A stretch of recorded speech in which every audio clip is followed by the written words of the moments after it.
Hola, buenos días, tardes, noches, de acuerdo a cuando miren esto. Eh, bueno, mm,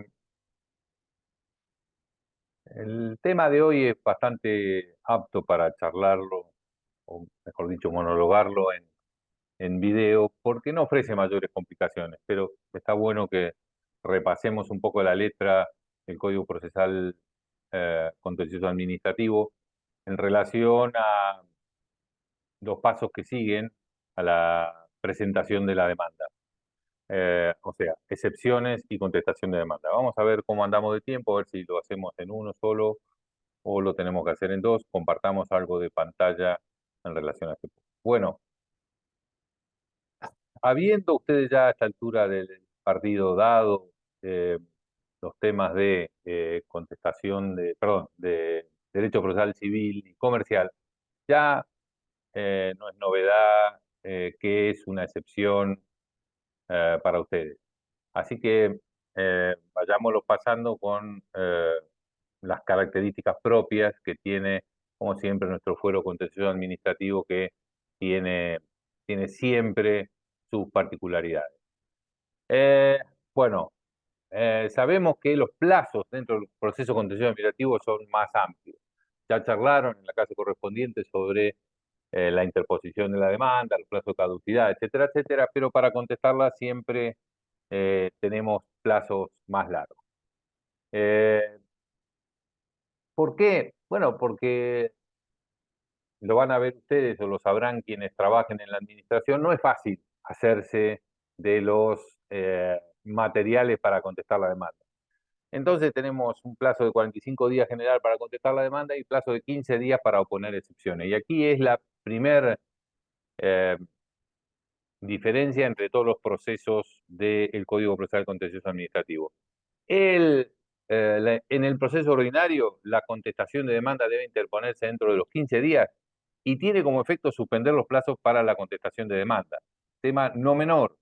Entonces, le estoy aconsejando yo que si tienen algún problema como Estado para hacerse de toda la documentación y todo el fárrago de cuestiones que necesitan para contestar la demanda, que interpongan una excepción, porque la sola interposición, más allá de la calidad de la excepción que interpongan y más allá del éxito o no, eh, suspende los plazos.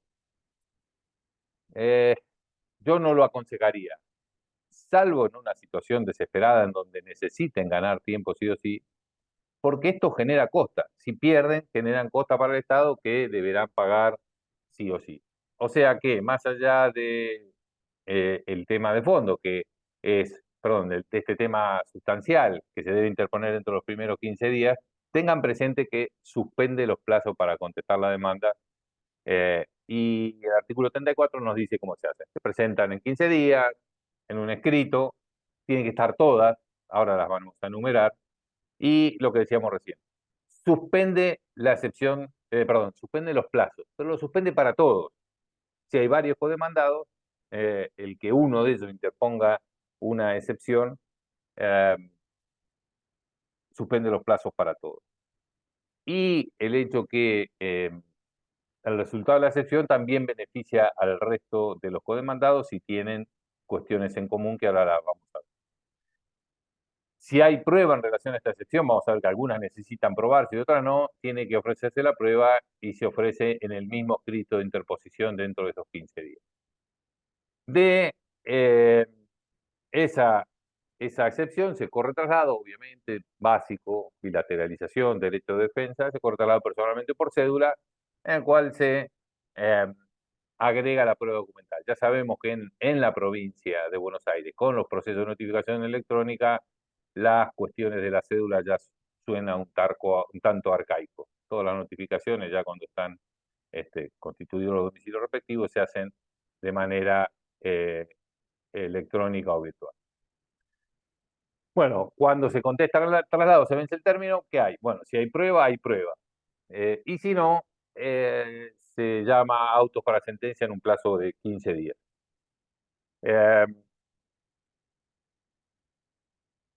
Eh, perdón. se abre, lo que le quería decir es, en el plazo de 15 días, si no hay prueba, tiene que dictar una resolución. Como todos los plazos procesales vinculados al cumplimiento de resoluciones judiciales son medio relativos.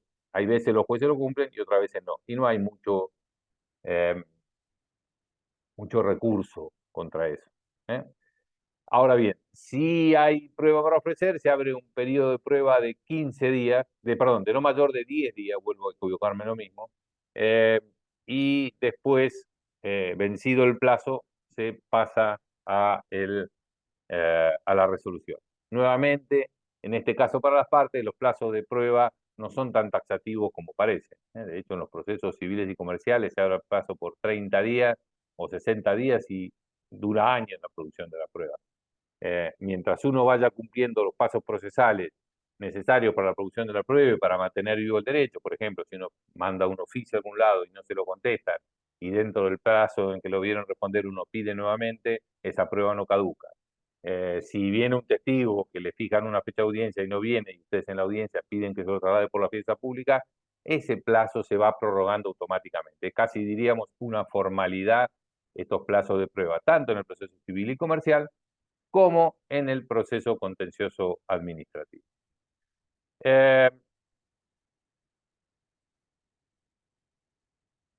Vamos a ver después que en el proceso contencioso administrativo vigente en la actualidad se puede reconvenir. Ya saben ustedes que la reconvención es una suerte de contrademanda. El particular, por ejemplo, demanda al Estado y el Estado demanda a su vez a ese particular que lo demandó. En el proceso ordinario no tienen por qué estar absolutamente conectadas. Por ejemplo, yo impugno, digamos, demando al Estado porque no me pagó y no contrató, y no me pagó y no cumplió con su parte de la prestación en una obra pública, eso demanda a la empresa particular y el Estado me puede demandar, contestar la demanda diciendo que nunca tuvo derecho a eso porque incumplió y demando, por ejemplo, por el cobro de las multas que correspondieron por el incumplimiento de ese contrato de obra pública. Entonces, este juego de demanda y contrademanda también puede tener una excepción. Es decir, reconvengo como Estado. De esto se le corre traslado a la parte actora, en este caso, y la parte actora también tiene derecho a deducir excepciones porque son las que vamos a ver y tiene una lógica este juego. Vamos a ver qué excepciones se pueden oponer. Excepciones llama es la imposibilidad de que la demanda progrese. Eso es la excepción. La excepción a la continuidad de la demanda. Y aquí, en este aspecto, no tenemos mayores diferencias con la civil. Incompetencia del juez, por ejemplo, es un tema federal y no un tema local o provincial. Es un tema de distinta competencia territorial, etcétera, etcétera. O no está dentro de la competencia material de la que se está discutiendo. Por ejemplo, es un tema laboral o civil que debe debatirse en otro juez. La falta de personería en el demandante, el demandado y sus representantes. La falta de personería habla en torno a la posibilidad de representar a quien uno dice que representa. Es decir, no está vinculado con el derecho de fondo, sino simplemente, por ejemplo, si el poder me autoriza a mí a, eh, a, a demandar, si tengo la suficiente capacidad, si lo hago con patrocinio representando a una sociedad, bueno, si es el presidente de esa sociedad anónima quien demanda, etcétera, etcétera. Litipendencia también, misma naturaleza que en el fuero civil, es decir, la posibilidad que eh, haya un juicio de las mismas partes, por el mismo tema, tramitando en otra jurisdicción, y el defecto legal en el modo de proponer la demanda por no cumplir con los requisitos no enumerados en el artículo 27. El 27 es los requisitos para la promoción de la demanda, pero básicamente es que, bueno, no están los hechos narrados, la documentación en la cual se basa la demanda no está correctamente explicada. En cuanto al derecho, ustedes saben que las exigencias, perdón, son bastante mínimas, porque el juez se presupone eh, que conoce el derecho, etcétera, etcétera. La manga para analizar el defecto legal es bastante ancha. Es decir, los jueces en general uno no plantea esto, siendo el parámetro principal para interpretar la excepción de defecto legal la imposibilidad de eh, ejercer adecuadamente la defensa de la parte por parte del demandado. Es decir, no se entiende nada lo que está pidiendo, o lo que es más frecuente, la indeterminación en el monto. ¿Mm? Entonces, ¿y eso por qué se hace? Bueno, no es que habitualmente puede ser que sea pavo, que no sea muy vivo el abogado actor, pero lo que hace habitualmente es que se pasa de vivo. ¿Qué quiere decir? Bueno, no quiere fijar un monto y lo deja librado con alguna fórmula ritual, como dice, lo dejado librado al arbitrio de su señoría o a las resultas de la prueba que se produzca, porque vinculado al monto del juicio, está también vinculada la tasa de justicia que tiene que pagar. Entonces, hace alguna enumeración de rubros, fija algunos montos, pero lo más grueso, como por ejemplo el daño moral o alguno de los otros, no los determina cuantitativamente. Y la verdad que no es lo mismo defenderse contra 1.000.000 o con una perspectiva de 100 millones. Entonces, en esto los invito a ustedes cuando contesten la demanda que vean la jurisprudencia y la jurisprudencia del fuero donde vayan a ejercer ustedes. Porque en general, reitero, el defecto legal en la proposición de la demanda se vincula a la imposibilidad o dificultad para ejercer el derecho de fe. Si ustedes pueden defenderse, el juez no le va a hacer lugar a la excepción de defecto legal. Pero un tema interesante es en relación a esto, a los montos, que esto suele pasar con alguna frecuencia y la forma de solucionarlo es la excepción de defecto legal en el modo de proponer la demanda, porque ustedes cuando verán, cuando ya habrán visto a la altura, cuando estén escuchando esto, los requisitos de la demanda es qué se reclama en una forma concreta, precisa y detallada. Y dentro de esa forma concreta, precisa y detallada está el monto, los pesos que ustedes están demandando. Bueno, la cosa juzgada también es una novedad, que haya caído ya en autoridad de cosa juzgada que se está reclamando. La transacción, conciliación o desistimiento del derecho, que el derecho que se está debatiendo allí ya ha sido transado, conciliado o desistido en alguna otra oportunidad. Esto suele pasar, estas discusiones, en torno a problemas tributarios, en donde, por ejemplo, yo eh, para poder acogerme a una moratoria, se presupone que yo desistí del derecho a reclamar con posterioridad. Lo mismo con temas de deudas previsionales, eh, que son cuestiones de dudosa legalidad y muy discutidas habitualmente. Entonces, esto pasa habitualmente en estos casos. No hay muchas otras alternativas de transacción, conciliación y desistimiento de derecho en el ámbito del derecho administrativo. Y aquí vamos al otro punto.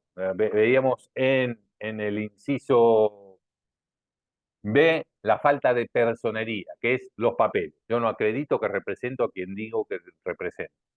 En cambio, la falta de legitimación para obrar en el demandante o en el demandado cuando fuese manifiesta, eh, quiere decir que yo no tengo el derecho de fondo.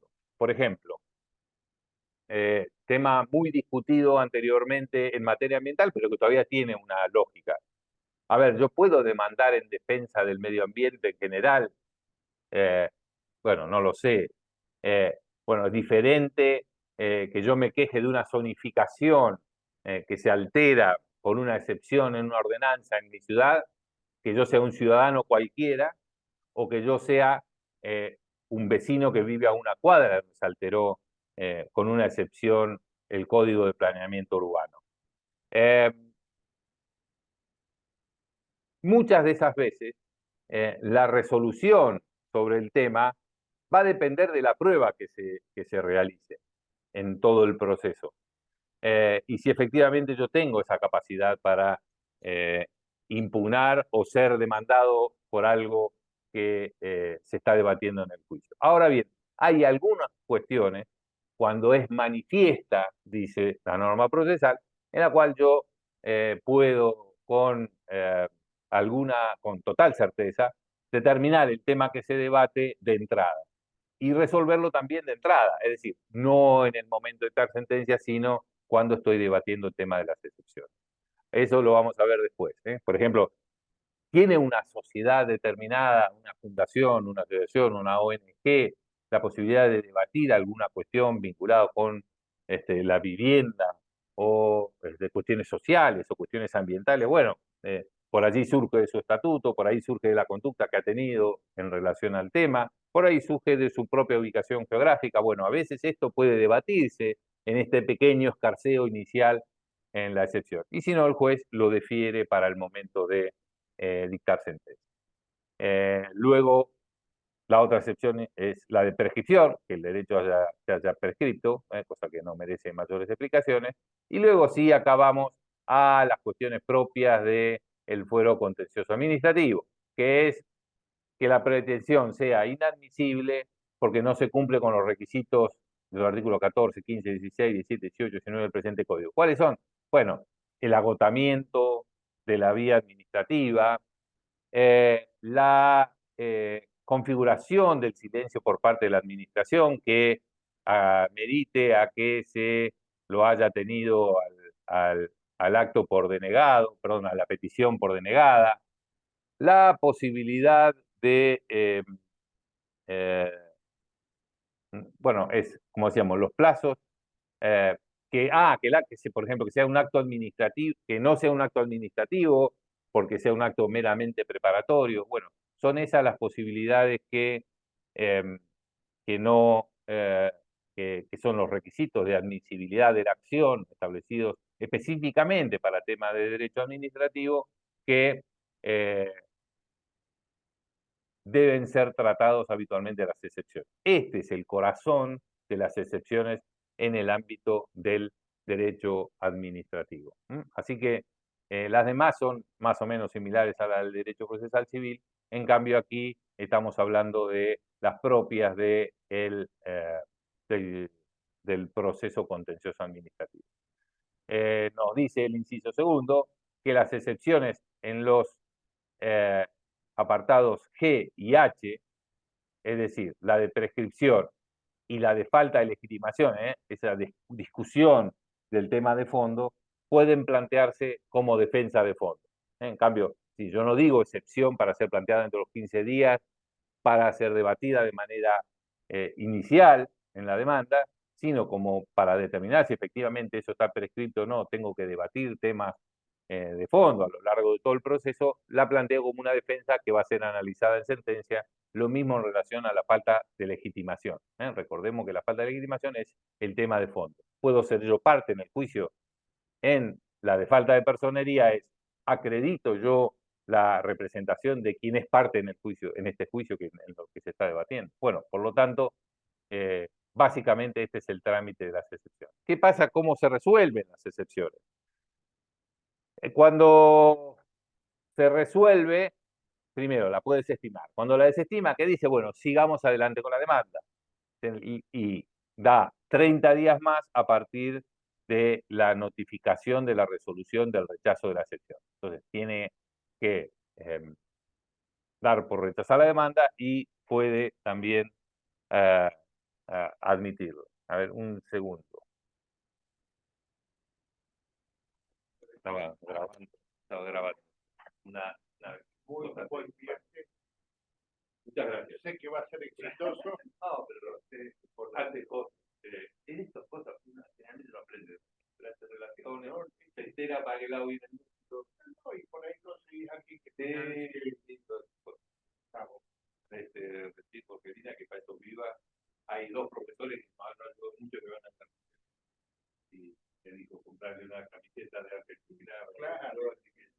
Acordate de cuando estés con el gobierno alemán de preguntarle por la alemana para.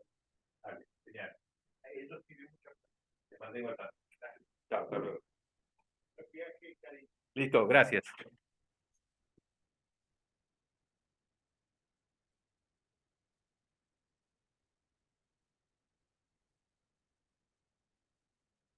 Bueno, sigamos con la clase. Estoy en el trabajo y me vinieron a preguntar una cosa. Trabajo y es tarde, ya son, bueno, 9 de la noche. Bueno, sigamos con esto. Bueno, rechazan la excepción, sigue el plazo para contestar la demanda y así estamos. Cuando se admiten las excepciones, ¿qué pasa? Bueno, en el caso de la excepción prevista en el 1, inciso A, se aplica uno, inciso A del apartado anterior, vamos a ver cuál era. Era la de incompetencia del juez. Se tiene que mandar al juez que corresponda. Entonces, esa es bastante sencilla la solución. Cuando dice el juez, antes de dar traslado de la demanda, procede a declarar si corresponde la incompetencia. Tal supuesto, esto es el artículo 8 que nos referíamos recién. El juez puede hacerlo de oficio, puede declarar de oficio la incompetencia. Si es así, remite los autos al tribunal considerado competente, si perteneciera a la jurisdicción provincial. Caso contrario, dispone su archivo. Miren qué consecuencias graves tiene si ustedes le erran de fuero. Porque en general la interposición en juez incompetente por razón de la materia no suspende los plazos. Y todos los actos administrativos tienen un plazo de caducidad para interponer la demanda. Recordemos que en nación y en provincia tienen un plazo similar de 60 días en provincia, 90 días en nación. Y si se vencen esos plazos, ustedes están fritos. Si el tema es, por ejemplo, por un problema territorial, la debieron interponer en Mar del Plata, la interpusieron en Bahía Blanca, lo que hace, lo manda a la jurisdicción provincial que corresponda. Y su derecho quedó vivo. En cambio, miren ustedes la gravedad de errar en este punto, porque no suspende los plazos para de caducidad de la acción en este punto. Entonces tendrían que ir al otro fuero competente, que debe ser el fuero federal, claramente, o de otra provincia, y plantear la cuestión, pero le van a poner la excepción de falta de agotamiento, perdón, de falta de caducidad de los plazos para demandar la nulidad del acto administrativo, porque con seguridad, entre toda esta discusión, se pasaron los 90 días hábiles que tienen, por ejemplo, para ir al fuero federal, y el derecho de su cliente ha sido perdido porque esta demanda no interpuso, no suspendió no suspendió los plazos. En el caso de los otros, la falta de personería y de defecto legal, lo que hace el juez fija un plazo para la subsanación de los defectos, bajo procedimiento de tener por no presentada la demanda. Si lo subsana, se ordena empiezan a correr los plazos, se le corre traslado de la subsanación y empiezan nuevamente a correr el plazo para la contestación de demanda. Cuando se habla del agotamiento del tema central que hablábamos, que decíamos recién que era lo de la propio del procedimiento contencioso administrativo, las excepciones vinculadas a los temas clásicos, agotamiento de la vía, la existencia de silencio, la posibilidad de que fuera o no un decreto, perdón, un acto administrativo que cause estado. Cuando estamos en los primeros supuestos, se deben subsanar. En cambio, si es un acto administrativo, por ejemplo, que no causa estado, se declara que la pretensión es inadmisible. Entonces, reitero, las cuestiones de que pueden ser subsanadas se subsanan. Por ejemplo, si no agotó la vía administrativa, tiene que ir a ver si la agota o no. ¿Se habrán vencido los plazos? ¿No le habrán vencido los plazos? Bueno, eso en cada uno de los casos tiene que tratarse de manera individual. Por ejemplo, en el caso del silencio. En el caso del silencio sí es claramente subsanable. Si no se dieron los casos del silencio porque no hubo intimación previa, eh, eh, no hubo un pedido de pronto despacho, bueno, lo que va a tener que hacer uno es sí, pedir el pronto despacho, subsanarlo y cuando eso se produce, volver a este proceso. Entonces, si no, se declara inadmisible la pretensión. Lo que dice el artículo también es que cuando se declara susceptible de saneamiento, tiene que decir en la resolución cómo se sanea este punto. Cuando ya estamos en temas otros temas, como son los incisos C, E, F, G y H, vamos a verlo. Cosa juzgada, ya el derecho se agotó, si ya se resolvió o ya se transó o el tema está prescripto, directamente resuelve y manda a archivar eh, el expediente porque es inadmisible la pretensión. Obviamente que existen las posibilidades de apelación, pero básicamente lo que dice la demanda intentada es inadmisible, declaro procedente la excepción y la excepción y avanti con el archivo de las actuaciones y la correspondiente condena en contra. Como decía, esto generalmente es apelado ante las cámaras regionales, que son las que eh, resuelven las apelaciones en el fuero contencioso administrativo. Son cámaras que abarcan varios departamentos judiciales. La nuestra es la de Mar del Plata.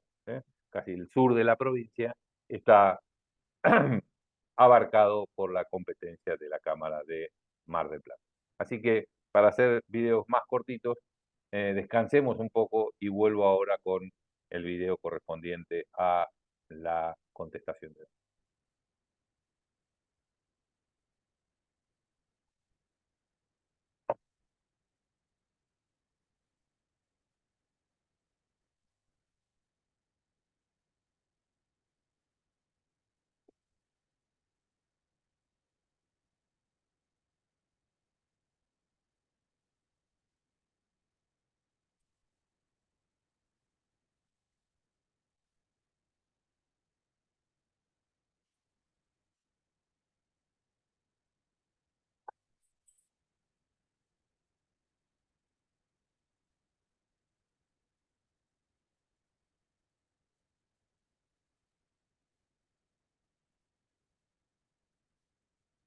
Norbert.